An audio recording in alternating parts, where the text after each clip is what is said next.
तो ये क्वेश्चन कर रहे हैं, ज्यादा मुश्किल नहीं है, ऐसे लगता है कि पता नहीं क्या है इस क्वेश्चन में। अभी आप देखना, अभी तो इन 3 एग्जाम्स के लिए मोस्ट इंपॉर्टेंट, लेकिन ये एक ऐसा क्वेश्चन है कि हर किसी को इजीली समझ आ जाएगा। अभी चाहे बच्चा जेई की तैयारी कर रहा है या नहीं कर रहा, उसको समझ आना ही आना है क्वेश्चन। तो प्यारे बच्चों, 1/1² plus 1/2² plus 1/3² up to infinity π² 6 दे रखा है, और वैल्यू किसकी निकालनी है? देख रहे हो, 1/1² फिर 1/2² छोड़ दिया बीच में, क्या दिया हुआ है?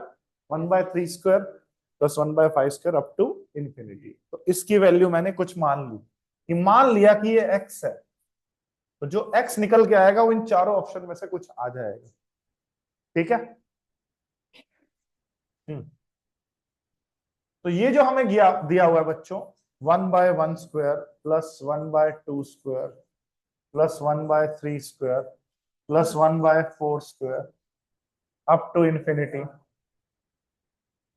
ये π²/6 दिया हुआ है। ठीक है, एक काम करें, बताओगे तो नहीं किसी को? मैं 1/1² plus 1/3² plus 1/π² up to infinity अलग कर लेता हूं। कर लिया। और क्या अलग कर लिया? 1/2² प्लस 1/4² प्लस 1/6² टिल इंफिनिटी, ये चीज मैंने अलग कर ली। और इसकी वैल्यू दे क्या रखी थी बच्चों? π²/6। ठीक है, किसी को कोई डाउट हो तो बता दीजिए। ये देखो, ये चीज पूरे की वैल्यू π²/6 है। मैंने इसको ब्रेक कर दिया।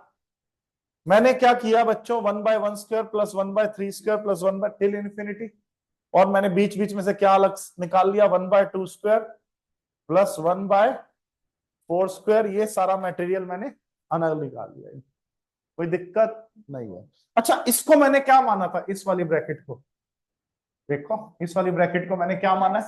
एक्स। इसकी जगह मैंने क्या पुट कर दिया? एक्स। इस वाली ब्रैकेट की जगह एक्स। अब आ जाओ, यहां पे खेल खेलना है थोड़ा सा। शायद कुछ बच्चों को ये बात पता नहीं है, लेकिन ये खेल तो मैं बहुत खेलता हूं कई क्वेश्चंस में। देख बेटा, अभी मान लो ये रिवर्स में ना भी होता, एक अलग से चीज सीखो। 2² प्लस 4² प्लस 6² प्लस 8² ऐसे होता, 1 के नीचे ना भी होता, क्योंकि मैंने कुछ चीज समझानी है आपको। 2² को मैं लिख सकता हूं 1 × 2², हाँ या ना? 4² को मैं क्या लिख सकता हूं? 2 × 2²। 6² को क्या लिख सकता हूं? 2 × 3²। 8² को क्या लिख सकता हूं? 2 × 4। हर एक टर्म के साथ क्या बैठा हुआ है? 2²। हर एक टर्म के साथ क्या बैठा हुआ है? 2 का स्क्वायर। यहां पे भी है, यहां पे भी है, यहां पे भी है। समझ रहे आप मेरी बात या नहीं समझ रहे? ठीक है, अगर ये मैं 2² बाहर भेज दूं, अगर मैंने ये 2² बाहर भेज दिया, तो अंदर ही अंदर क्या रह जाएगा? यहाँ क्या रह जाएगा? 1²। यहाँ क्या रह जाएगा? 2²। यहाँ क्या रह जाएगा? 3²। फिर क्या रह जाएगा? 4²। ये बेसिक बात समझ आई या नहीं आई? चाहे वो लिमिटेड टर्म तक है या चाहे इनफाइनाइट तक है, तो ऐसे 2² बाहर क्या आ सकता है? कॉमन आ सकता है, और अंदर क्या रह जाएगा? 1² प्लस 2² प्लस 3² प्लस 4²।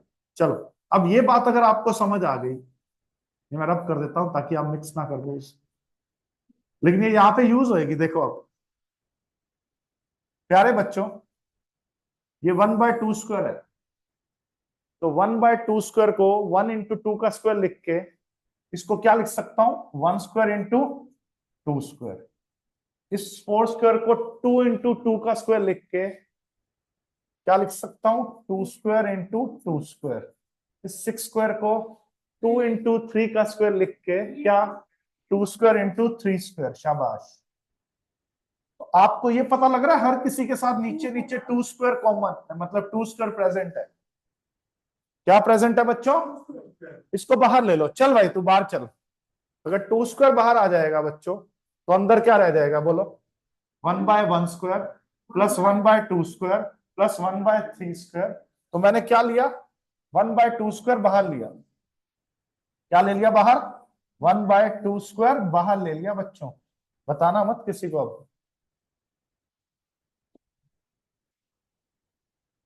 क्या ले लिया, 1/2² बाहर ले लिया। तो अंदर ही अंदर क्या रह गया, 1/1² प्लस 1/2², समझ रहे हो, प्लस 1/3² टिल इंफिनिटी। आओ वेरी गुड, इसकी वैल्यू हमें दे रखी है इस पूरे की। हाँ, π²/6। और 1/2² है, ध्यान रख, 1/2 नहीं है, 1/2² क्या है, 1/4। और इसकी तो पूरी वैल्यू दे ही रखी है π²/6। तो 1/4 इंटू π²/6। इसको रब करके क्या लिख दूं अब मैं, 1/4 इंटू π²/6।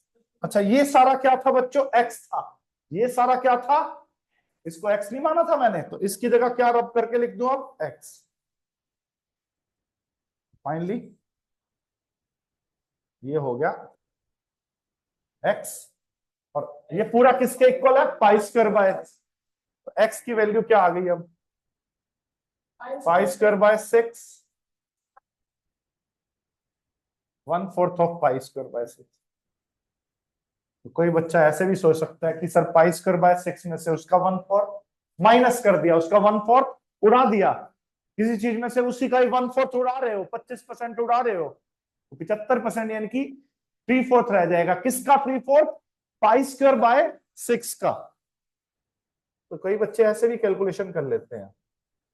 हर किसी का अपना अपना आर्ट है। कोई बच्चा एलसीएम ले रहा होगा, वो भी कर सकता है। x की वैल्यू π²/8 आ गई। तो मैंने इसकी वैल्यू x मानी थी, जो कि सॉल्व करके क्या आ गई, π²/8 आ गई।